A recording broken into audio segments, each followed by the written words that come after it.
everybody. It's a little new for me to do one at night, but I figured, hey, let's do it because I want to dig into the Agenda 2030 Cartel. It's time, and I started to do that last week, and I'm going to wait for a few people to jump in here, but we've got quite a bit of material to cover tonight.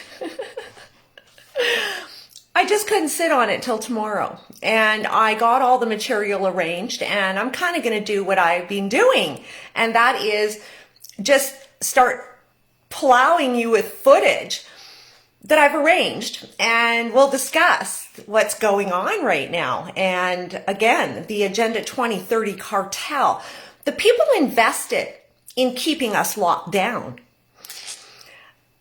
It's time we meet them. All the players. And of course, the other day, Friday, I covered the Saudi public investment funds and their role in all of this. And of course, that was just a toe dipper, but I'm really just trying to introduce you to the players right now because we hear about the common ones like BG, and well, it's much more extensive than that. And it traverses borders. And this is the huge concern with all of it. Hi, Richard. Sarah. Hi, how are you? Reza. Nice to see you all. Tamara. Tracy. Fabulous. Lovely to see you all.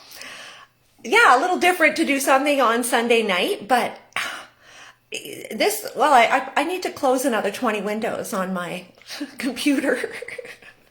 It wants me to update it, but I'm having a little trouble getting there because I have to close them all down. And so, you know, I've got to get the material out and then we will get the computer updated. In any case, tonight, I'm going to introduce you to Blackrock. And I've been hinting at it for a few videos, but well, you know what? I'm just going to turn this around and I'm going to let you watch this little 2-minute video and you're going to be introduced to them if you don't know them already. Founded in only 1988, in less than 30 years, this American financial firm would grow to become the company that owns the world, managing assets worth $6.3 trillion. These are assets that belong to their clients, mainly the pension funds of ordinary people, teachers, police officers, nurses, and many more. And that's just the beginning. Blackrock has also developed a software platform called Aladdin to perform risk analysis for its clients. It receives sensitive data from banks, insurance companies, and other important institutions. Through Aladdin, Blackrock has insights about the management of financial assets worth another $20 trillion. Blackrock also has shares and voting rights in many of the biggest European companies, in sectors such as energy, oil and gas, transportation, food, and of course, finance. The company holds public debt in the form of bonds and has real estate interests. And still, there's more. Our Rock, you see, wears many hats. Aside from being an investor, it is also an auditor and an advisor. Governments and central banks invite a Blackrock subsidiary called Blackrock Solutions to audit them and to provide advice about the management and rescue of banks. Yet at the same time, Blackrock is often a major shareholder in these same banks. In other words, the company often sits on both sides of the table. Blackrock Solutions gets privileged access to highly sensitive information that could be valuable to Blackrock itself. Does this constitute a conflict of interest? No, says Blackrock, which claims that the company has established Chinese walls between its different subsidiaries. In January 2018, Blackrock's founder and chairman, Larry Fink, sent a letter to all of the CEOs of the companies Blackrock is invested in, asking them to do more than deliver financial performance and make a positive contribution to society. So Blackrock not only owns the world, it also wants to save it.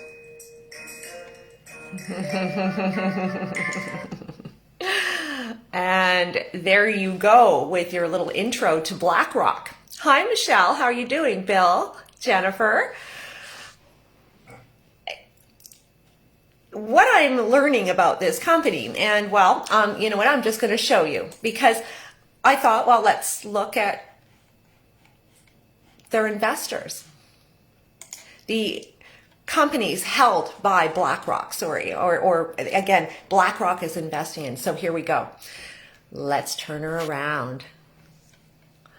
We've got Apple at the top of the list, Microsoft, Amazon, Facebook.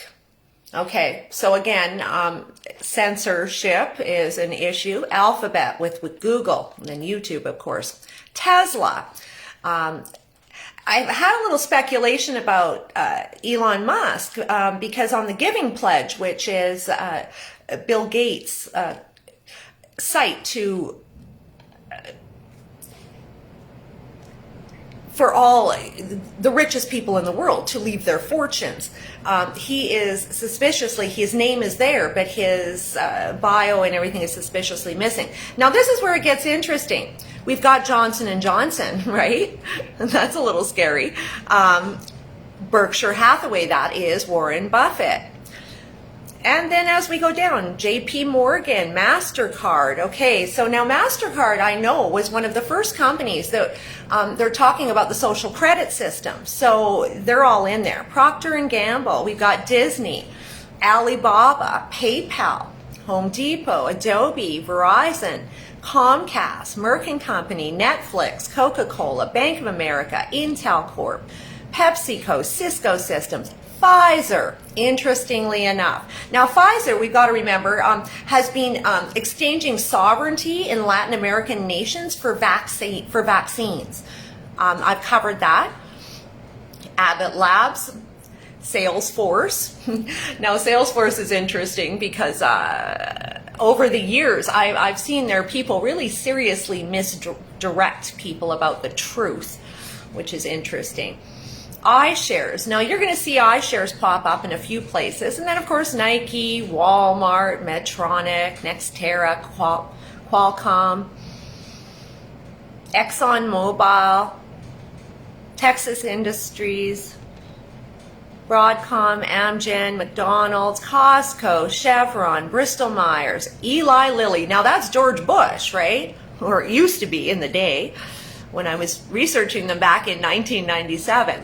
Union Pac, Citigroup, Honeywell, UPS, Lowe's, Wells Fargo, Oracle, Starbucks, Lind, Intuit, QuickBooks, that's Intuit, International Business Match, I don't know that one, American Tower Corp, SPDR, S&P 500, Advanced Micro Devices, Morgan Stanley, Prologis, Philip Morris.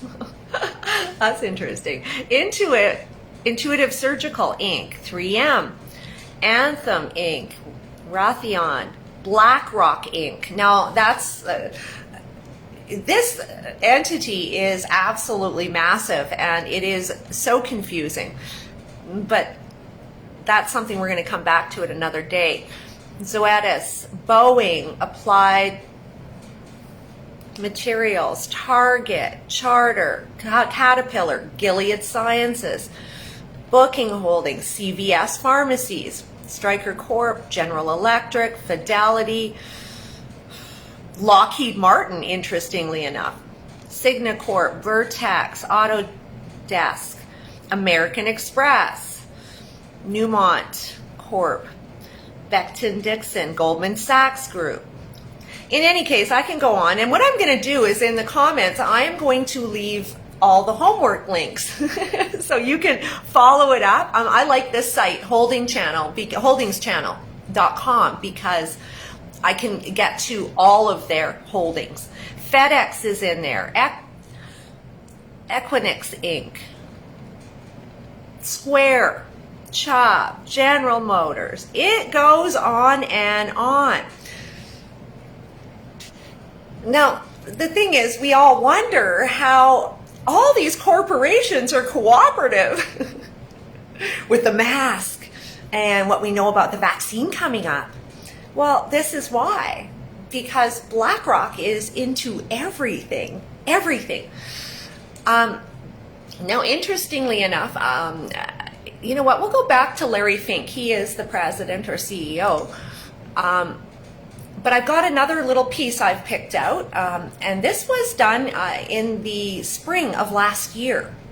And they're talking about the conflicts of interest. In any case, I'm going to let them do it for me. This is the expert here.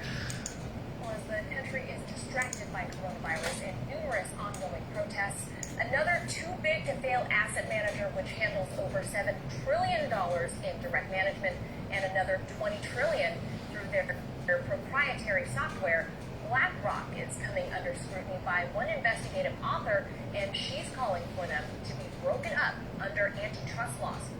Ellen Brown is an attorney and author of numerous books focused on the financial sector, and she's the founder of the Public Banking Institute. Ellen, thank you for being with us today. Yeah, thank you. So you have recently written a scathing deep dive into this asset management company called Blackrock, which most people have probably never heard of. Given their size, how have they gone almost completely undetected by the public, unlike companies like Goldman Sachs and the like? And what sparked your recent write-up on them? Well, they were just appointed in March to administer as much as $1 trillion of the Federal Reserve's bailout money, money that's allocated to purchase corporate debt. So this is basically toxic corporate debt, like happened in 2008 when the Federal Reserve bailed out Bear Stearns and AIG by buying toxic debt off their books.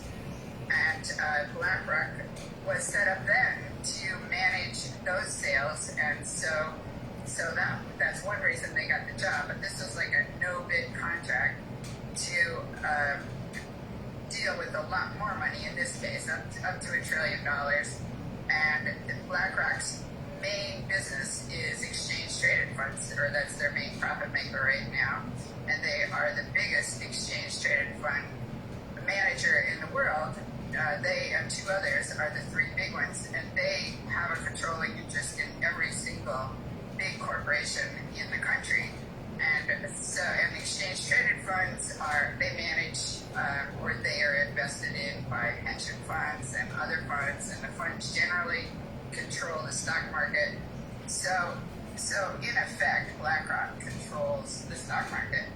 And the first thing they did with this power was to bail out themselves. They bought exchange-traded funds, 50% of which were owned by BlackRock. So there's an obvious conflict of interest here, and the problem is that they're bailing out the financial sector at the expense of the non-financial sectors. So they are feeling no pain, and all the pain is imposed on us, the people. The consumer producer economy. At best, if you got a bailout, you had to go stand, or you were lucky to get unemployment or to get payroll protection from your bank, and then you had to stand in line and qualify, and many hoops to jump through. But BlackRock bailed itself out, no strings attached. They didn't have to go through Congress. How they seem to have dodged any scrutiny under the Dodd-Frank legislation?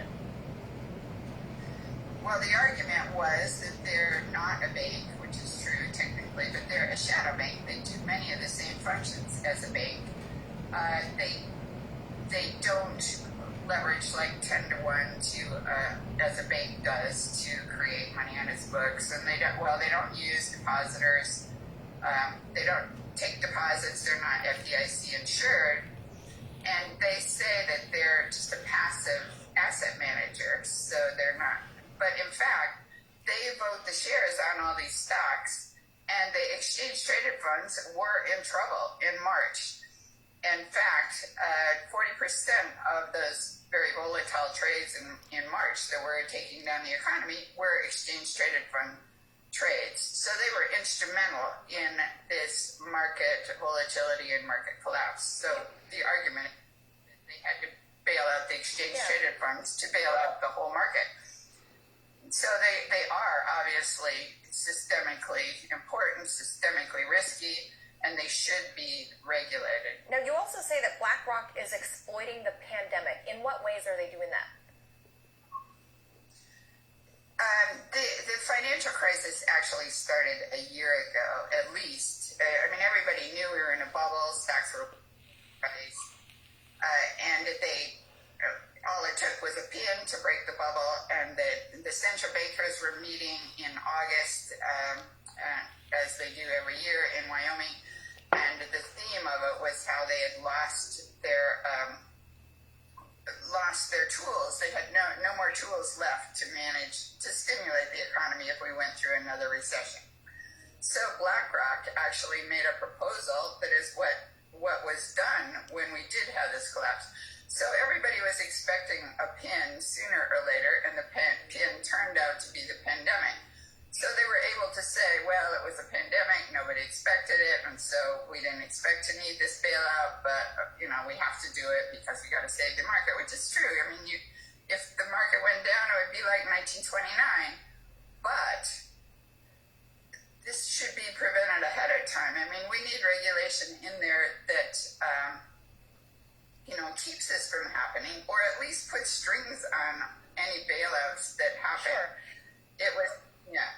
Now, Ellen, real briefly, given the risks that one entity this size could potentially pose to our entire country's economic stability, what do you propose needs to be done?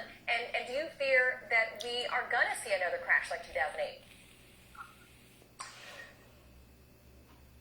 Yes, it looks pretty obvious that we're going to see another crash, but what's happening is that the rich, or the financial sector, is feeling no pain. They're the ones being bailed out, so they've got the money to buy up all the little mom and pop businesses that are going out of business. It's going to be another case of the rich getting richer, the rich having the money to scoop up all the assets at fire sale prices when all the small players have to sell.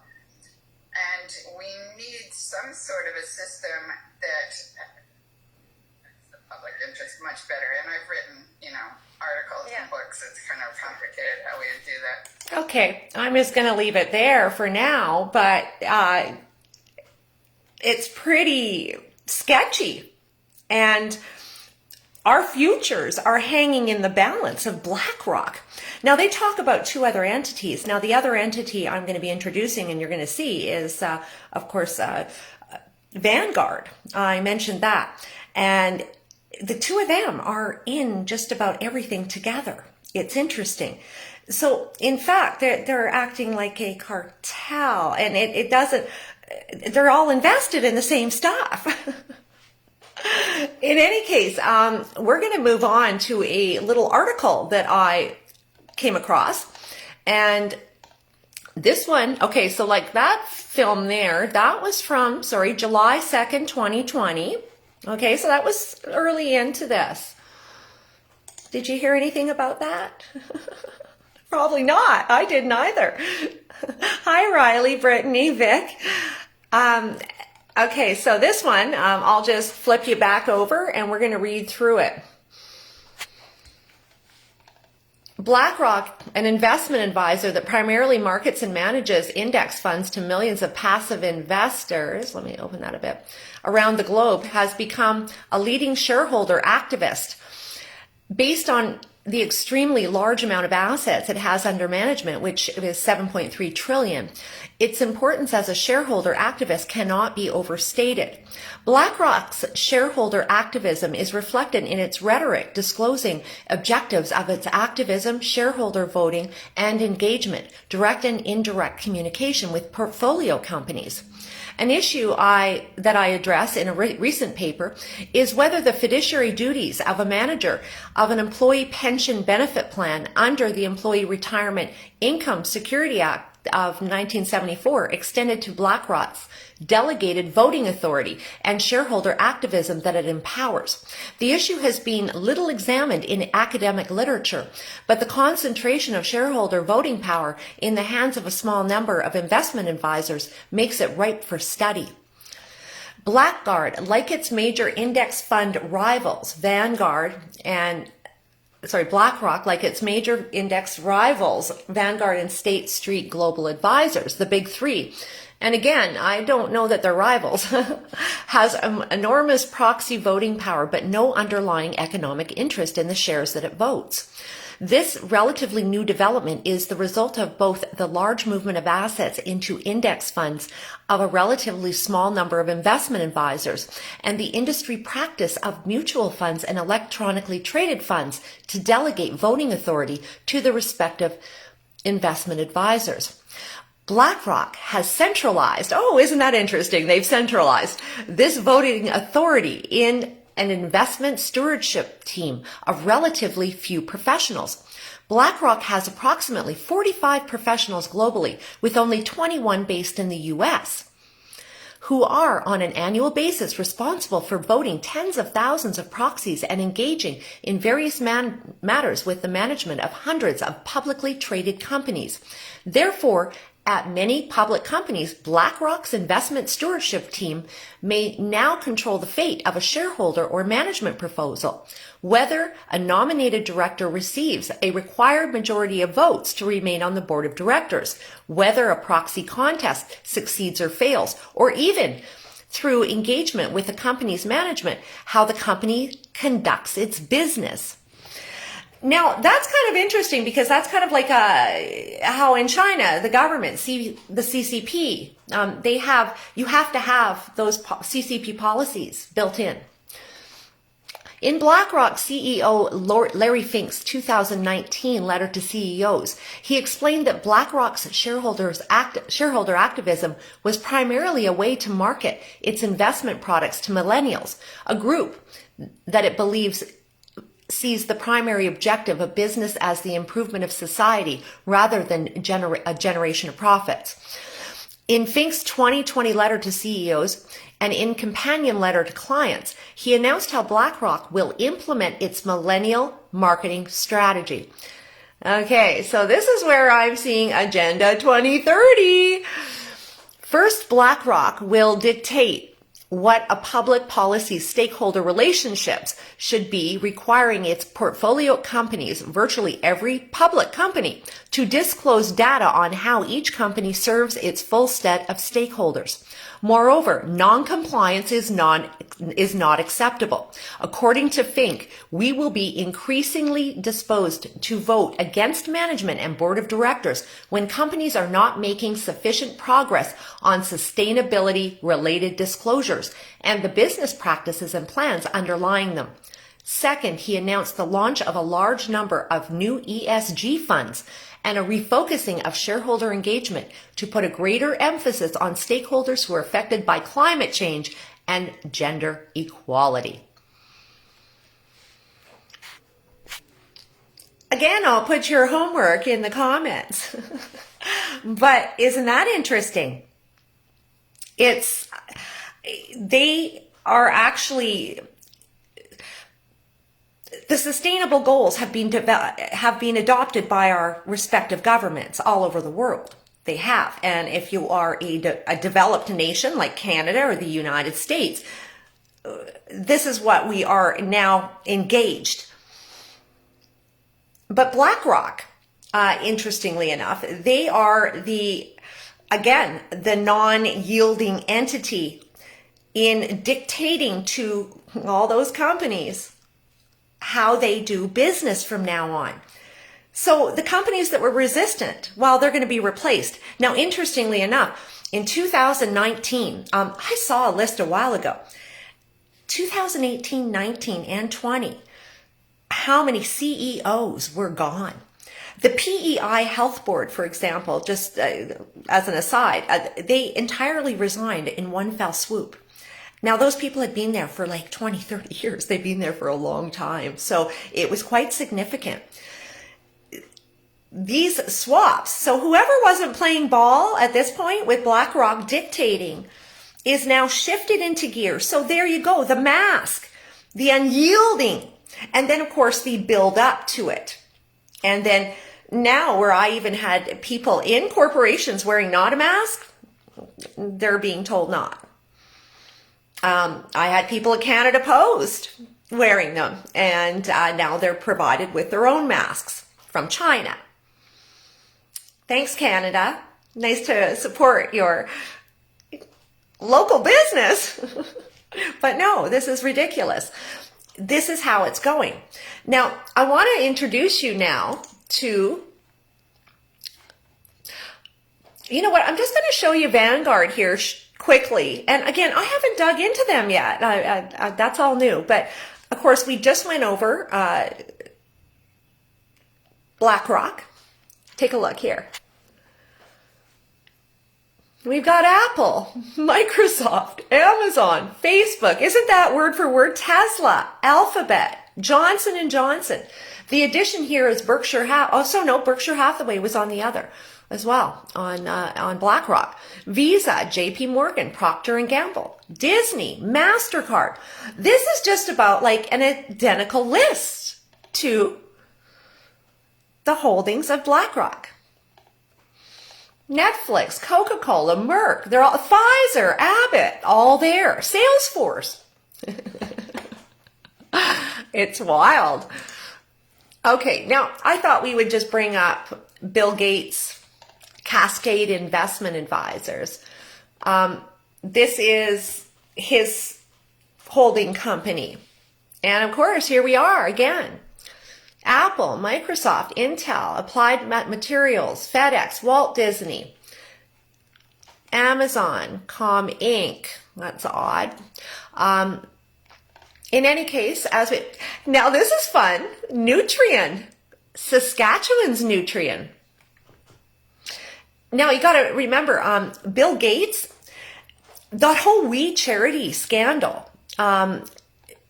Nutrien and Microsoft were founding partners in We Charity. And when that all went down, they disappeared and the Royal Bank and everybody else took the heat for them. But Nutrien and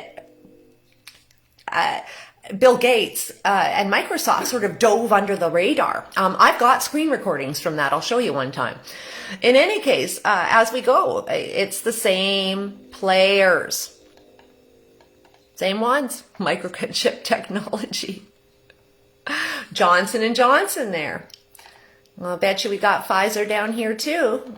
Oh, we can go to the full list. But again, I will put this in your homework. Let's take a look over at the Bill and Melinda Gates Foundation Trust. Berkshire Hathaway. Totally invested with Warren Buffett. That's his buddy. They're pretty tight. I think Warren's the mentor. And of course, here we go, Canadian National Railway, Walmart, Ecolab, Crown Castle, FedEx, UPS, Coca-Cola, Grupo Televisa, South America, isn't that interesting? Apple, Amazon, Liberty Global, Alphabet, Google.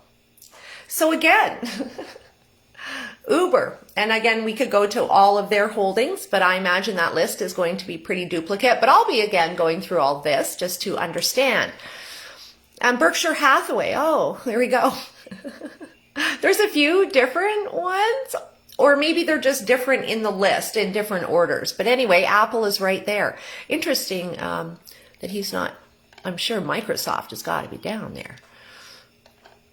Warren would so be invested there. Or maybe not. Oh, Johnson & Johnson. There you go. Procter & Gamble. UPS. Barrick Gold. JP Morgan. Pfizer. So as you can see, all of them are invested in those vaccines, interestingly enough. Now, I was going through the vaccines, and again, yes, that's going to be another one.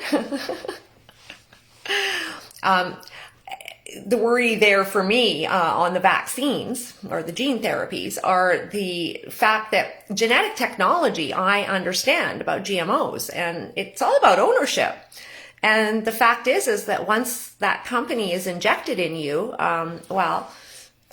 there's ownership of that technology. So in the Moderna, for example, it is an operating system. They say it right on their website. And that is a technology implanted in you. So that's an absolute worry. This is an ownership issue. And again, there's a whole lot of history here in Saskatchewan about GMOs. And of course, Percy Schmeiser, the guy who fought against the big giants. Now, what I've learned from going through these assets is that what happens is that, for example, where am I here? What happens is all of these entities, like let's say Alphabet, what they do is they actually start buying up all of the startups. And I'm going to show you right here. This is Alphabet, Google. And this is just off Wiki Quick. Of course, I haven't cross-referenced it yet, but I imagine it's pretty close. Starting in 2001, Deja Vu, Outride. So here is the list, and you just whip through it. This is a lot of startups. And what they do, obviously, is evaluate them, raise money, feed them. And I just randomly, as I got down this list, where is it again? I picked out one. And I literally did this 5 minutes before just to see what would happen and understand how they operate. Waze bump. Yeah, we're getting there. DeepMind Technologies. That's what I wanted to check out, is a British artificial intelligence subsidiary of Alphabet Inc. and research laboratory founded in September 2010. DeepMind was acquired by Google in 2014. The company is based in London with research centers in Canada, France, and the United States.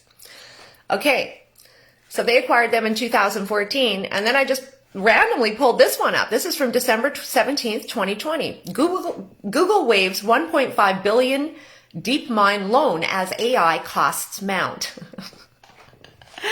So it's really nice that Google can just waive that. Again, supporting those companies. And that's how they operate. So they're really not expecting, again, they don't have to be that fiscally responsible because they keep bailing them out, as the woman had said just before. So that they've got everybody in place that they want. And the competition out of the way too. That's part of it. Now, this one was Facebook. Let's go take a look here. Mergers and acquisitions of Facebook. And we've got Parakeet, Connect You, Friend Feed, Octazen, DiviShot. So it all started 2008, acquiring all of these. Quite the list. So they're basically in control of everything on the ground. So they're acquiring, and that's their job too, is to start acquiring. Instagram, of course, they've got some big ones in there. But there you go. It is WhatsApp. But all these little startups give them a whole lot of power. And ways to retrofit them to operate how they want. Everything to operate the way they want. To draw complete compliance. And of course, the Sustainable Development Goals. Well, again, how are they going to hold them to it? Well, that company, Blackrock, is holding them to it. And Vanguard. And that's how it's working. They have an extraordinary amount of power. And again, I knew it went beyond just the stakeholders in Agenda 2030. Because this is being directed, and this is global, like I keep saying. Now, where did I go? Now, I keep coming, again, I'm trying to tie in the rest of the world to your experience with Agenda 2030, because again, when we look at situations as Canadians and Americans, British, we tend to be a little selfish. We don't see the rest of the world and how it plays in. And the fact is that blind spot is a detriment to us. It truly is. It has kept us separate. Other culture, other language. And China, again, is a worry, of course. They are acquiring a lot of assets here, and so are they in Saudi Arabia. And we went into that the other day. Now, this is, let me get his name straight, Prince Alawid bin Talal. And this is just a little spot I pulled out of a lot of footage and interviews I've been going through to, again, let you understand how integrated they are with Blackrock and all of them. Oh. Never any charges? Were you ever accused of anything? There was not, no, look, I cannot dwell into what happened, but there's no charges for sure, because, you know, I have physicians. Quickly, I'll just update you here. This is all about when he was, when Mohammed bin Salman seized all of the princes and put them in the Ritz-Carlton, and it was an anti-corruption run, and basically he was oppressing his opponents, but also just making sure his power was known. So I'll responsibility to my shareholders in Kingdom Holding, to my friends in Saudi Arabia, and to the world community, and to the international community, the banking industry, to the business community in the world, to the Buffetts of the world, to the Gates of the world, to the Black Funds of the world, to the Congress of the world, etc. Because, you know, we have international investments all over the place. So it's very important to say that there was zero accusation and zero guilt from myself. Now that's pretty interesting, huh? Oh, sorry, trying to flip you back here. So as you can see, this was from a few years ago. They are invested everywhere. But here is what's interesting too. I came across Larry Fink. Now, Larry Fink is the CEO of Blackrock, and I'm just going to flip you back because I just, pulled up some images here, and oh, there he is with the World Economic Forum. Is Larry Fink's latest letter enough to move the needle? You know what? Let's just check that one out quickly. I haven't even looked at it. The annual letter to CEOs from Larry Fink. Okay, what date is this? January 26, 2019. The annual letter to CEOs from Larry Fink, the head of Blackrock, the world's largest money manager, which oversees nearly $6 trillion in assets, which is now 7.4, I believe, has become one of the most much anticipated events in corporate America. Fink's 2018 letter declaring companies should do more than make profits set off a year of intense discussion in C-suites and boardrooms and earned him the mantle of the new conscience of Wall Street. His 2019 letter, Purpose and Profit, was even more provocative, urging corporate executives to step into a leadership vacuum in a divided world. Stakeholders are pushing companies to wade into sensitive social and political issues, especially as they see governments failing to do so effectively, he wrote in his letter. That's pretty big. Again, directed from above. So he is, I don't know if everybody knows him, but Lawrence Douglas Fink is an American billionaire businessman. He is the chairman and CEO of Blackrock, an American multinational investment management corporation. Blackrock is the largest money management firm in the world with more than 6.5, which is 7.4 now, I just read, under asset management, giving the firm enormous power over the global financial system. Now, I found this piece this afternoon. What? Got some disco there. Where is he? There he is. There's Larry Fink. Blackrock. Here we go.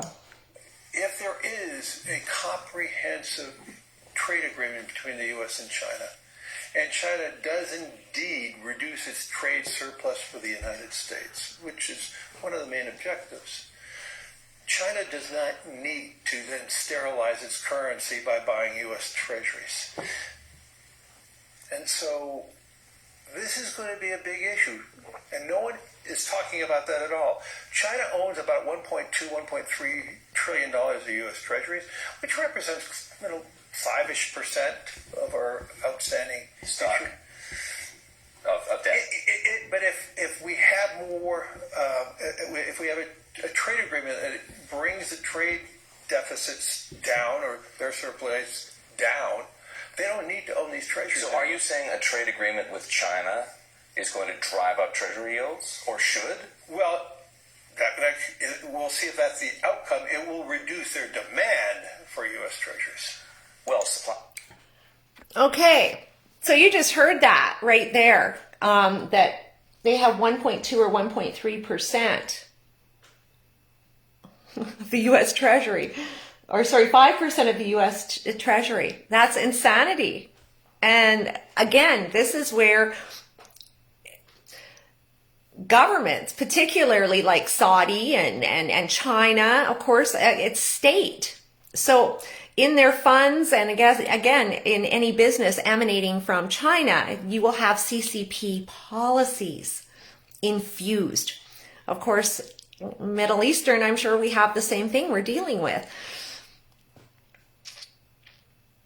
This is how they've got so much play in what's happening here. Now, again, a lot of people, after my last video, it was funny because a lot of people were like, Saudi, they're nothing. And it's like, oh, no, they're bigger than we can believe. But it's not just Saudi, it's the UAE. Okay, so it's all of these nations that hold some pretty big wealth.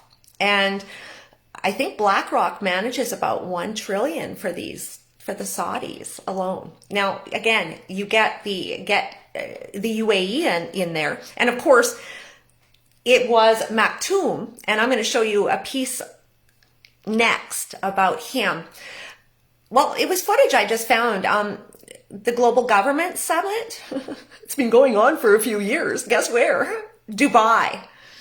And I think you're going to find it interesting. I listen to a lot of stuff, and it's those little lines you hear every once in a while where they revert to not just region, but a more global vision. And this was one spot. Now, Maktoum, he is, let's just go to him right now. Oh, where did he go? How did I lose him? Oh, I know where he is. So many windows open, it's ridiculous. He is the vice president. Uh-oh. Got a little power thing going on here. Come on. Uh-oh. Something is trying to tap me out. Oh, we're good. Technical difficulties. Sheikh Mohammed bin Rashid Al Maktoum. And he is the vice president and prime minister of the UAE. Now, he's the guy that has the 12-year-old daughter that he wants to marry off to Mohammed bin Salman in Saudi. Again, uniting the kingdoms. But Princess Haya, his wife, his sixth wife, she ran away and to London with $56 million, the daughter and the son.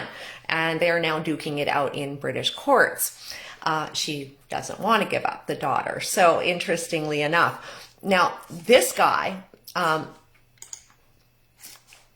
came across, again, the World Government Summit. And I came across that with WION News, World is One, because they were sort of hosting it. And this you're going to find interesting just listening to this part. Let's go back.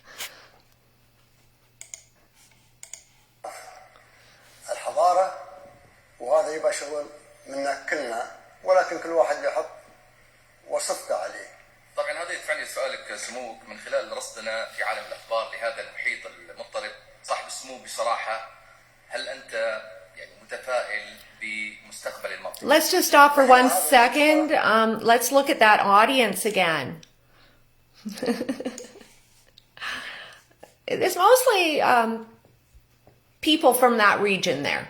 And no women in any of their audiences ever. Just bringing that to your attention. رصدنا في عالم الأخبار لهذا المحيط المضطرب صاحب السمو بصراحة هل أنت يعني متفائل بمستقبل المنطقة؟ نحن هذه المنطقة مهد الحضارة البشرية كلها الرئيسية فلابد أن يكون هناك أمل. أنا لو ما عندي أمل لما ضيعت وقتي وقت الحضور الكريم وكذلك وقت من تفاعل معنا. I moreover wanted to show you the audience there. Hang in there. أنا متفائل. الإنسان هو الإنسان. الإنسان هو اللي يصنع الحضارات والاقتصاد والمال. فهو يعني إذا عمل حضارة فممكن أن يستأنفها مرة ثانية. وأنا أملي كبير، والعرب عندهم مقومات الحضارة. لكن في رأيك صاحب السمو، ما الذي ينقص العالم العربي حتى يستأنف هذه الحضارة وحتى يدفع بعجلة الحضارة إلى الأمام؟ والله نحن العالم العربي عنده البشر المتعلم، عنده المال، عنده الماء، عنده الأنهر، عنده الجبال، عنده الهضاب، عنده الأراضي الخصبة. كل شيء ما ينقصه. وعنده الإرادة، لكن الإرادة تريد And here it comes. وهو الإدارة. الإدارة مهمة. إدارة الحكومات، إدارة الاقتصاد، إدارة البشر، إدارة البنية التحتية، إدارة في كل شيء يجب أن تكون الإدارة هي أهم شيء. حتى إدارة البشر.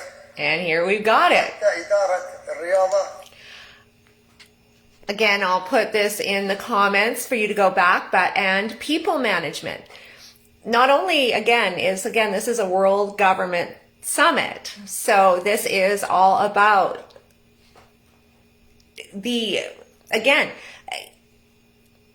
UAE has a vision 2030 as well, just like Saudi. So, and all of them do. And they are 100% on track. They are.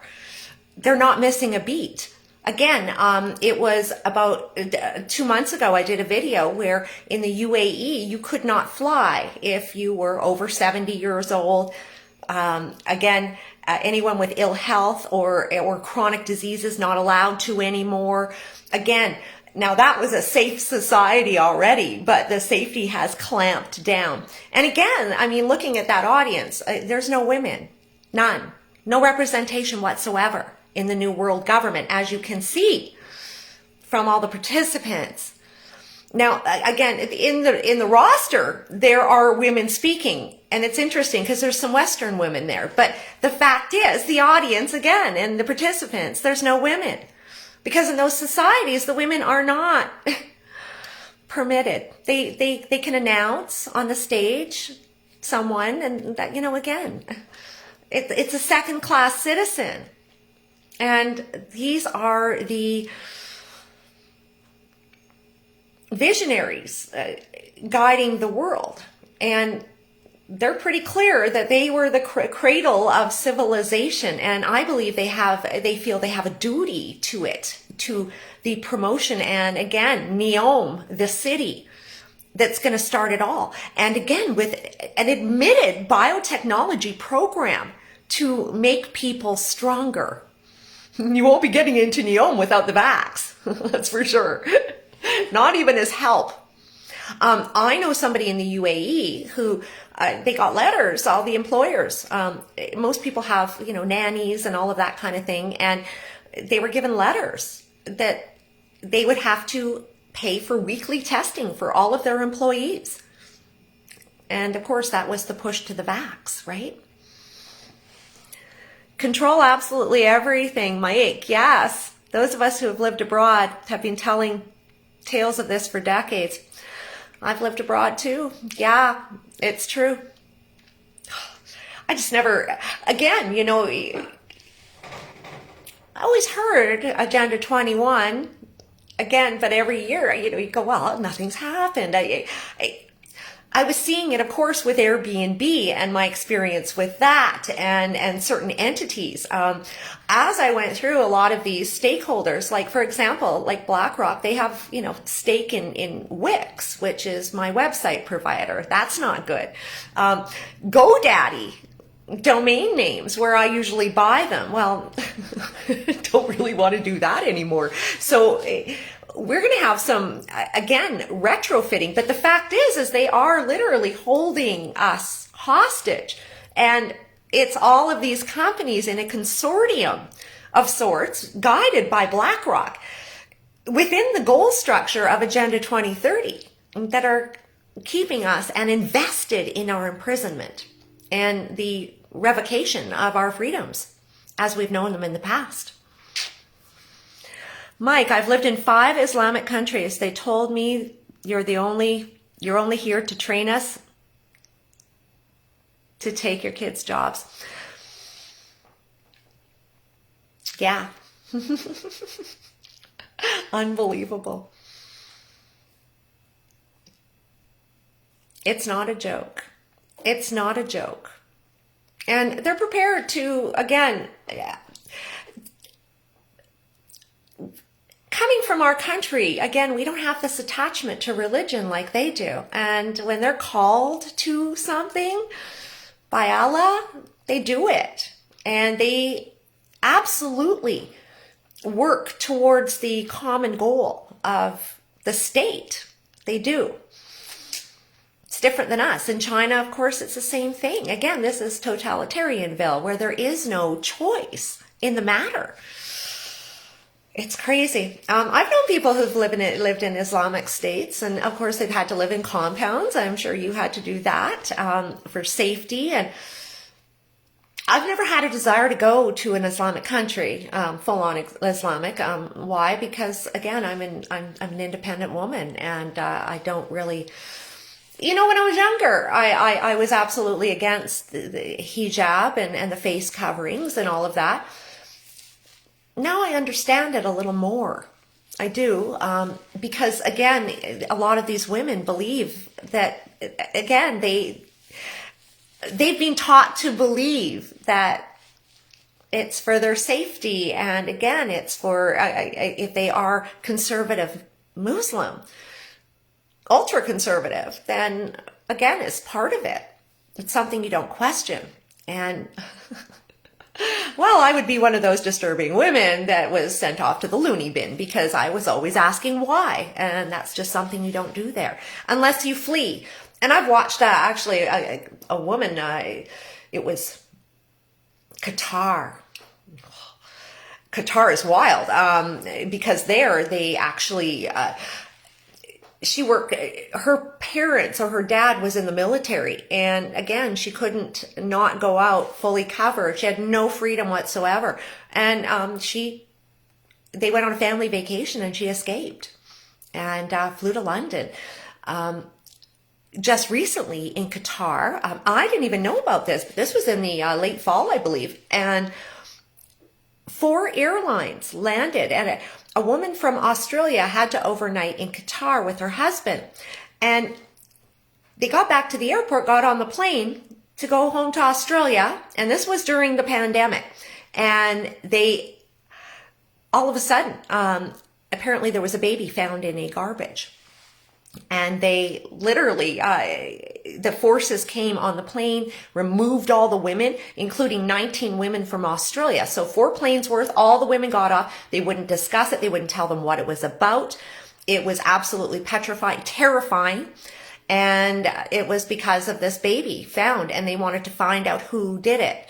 And these women were all subjected to internal examinations against their will, without their consent. They had no choice. And again, this is a nation that we're told as Westerners, oh, it's okay for you to go there. No, not really. Again, if something goes down, you have no backup there. And as a woman, I've come across stories where women, Western women, have gone to the police if they've been raped, and they've been thrown in jail themselves in those countries. Of course, Saudi and UAE. UAE is supposed to be so much more liberal, but that's not what I hear from people that have lived there. Again, there's that outside and then there's the real core. And they want to expand. But again,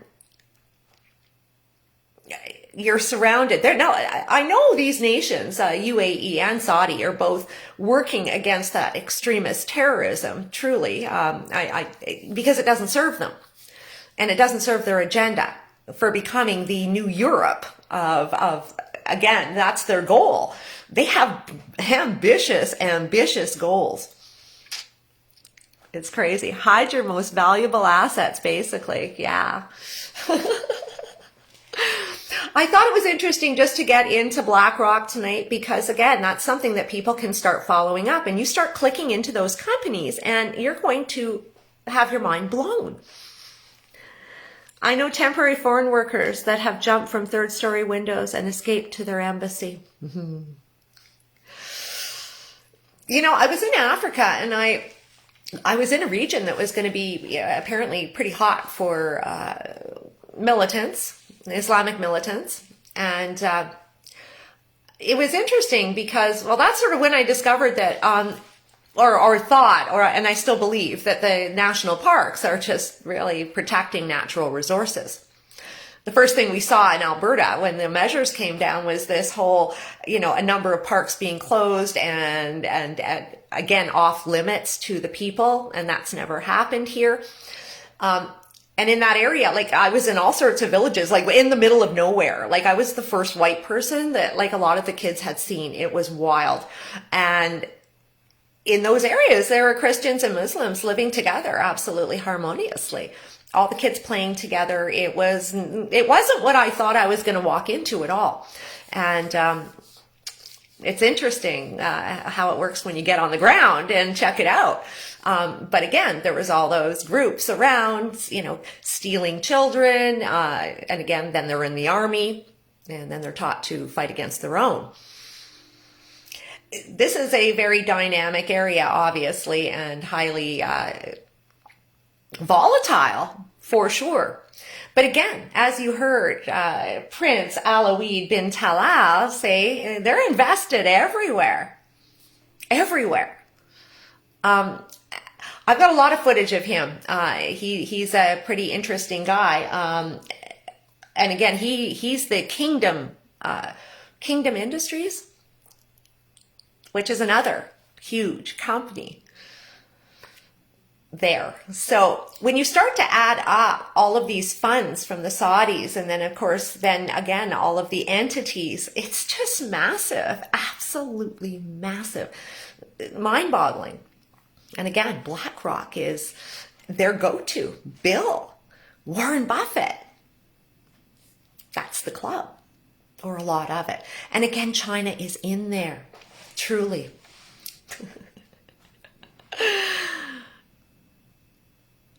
It's the thing that they do to take possession of their passport for blackmail.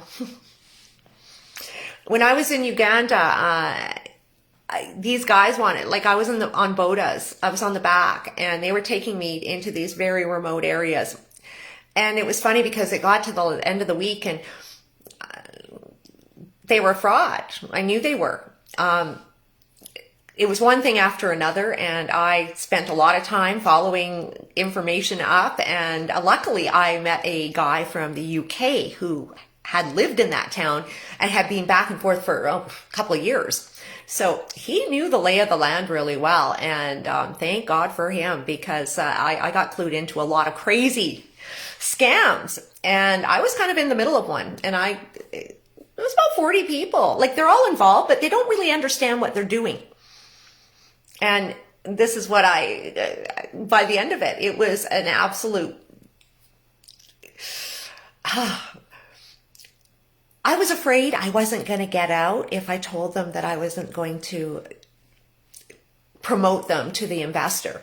And literally the last day they wanted to take me up another way, and it was really close to the Congo border where they wanted to take me. And I knew that's what they do. They kidnap across the border, because those guys, if they weren't going to get the money and the investment, then they could have got some money for me. And that's how it goes. In any case, I escaped from town. I had my driver come like really early in the morning and get me out. Interesting times, guys. You're welcome, Richard. Thank you, Mike, as well. Yes, you know what, getting there. Again, it is so massive, but we've got to go beyond, again, the Bill Gates and the Rockefellers. We've got to figure out how this all works. And again, why everyone just fell and clicked into gear. Because again, this was all set up way back in 2018 with Larry Fink's letters, getting all their people and investments in line for this new agenda, which is Agenda 2030. The only way to break this, I thought before it was parting company with the United Nations. And I don't know that would be enough. That's the legitimacy of it all. Those are the plans that, again, nonpartisan in all of our nations that have been signed on. But with the knowledge that Blackrock is so heavily, again, they carry it all. And now what we've got to worry is other countries that, again, have dibs on our sovereignty. Scary times. But got to keep positive. I think being armed with information is important. And again, I want to get people onto this tangent of looking into this stuff because it's huge. I was thinking of taking one of my walls and, starting to jot it all out. And that might be a thing. But in any case, I could spend a whole lot of time trying to arrange material or just sort of get it organized and hammer it out. And that's what I'm going to do from now on instead of spending too much time, again, trying to perfect it. Let's wing it out there and see what happens. In any case, everyone, have a wonderful evening and thank you so much for joining. Have a great day. Night. Bye.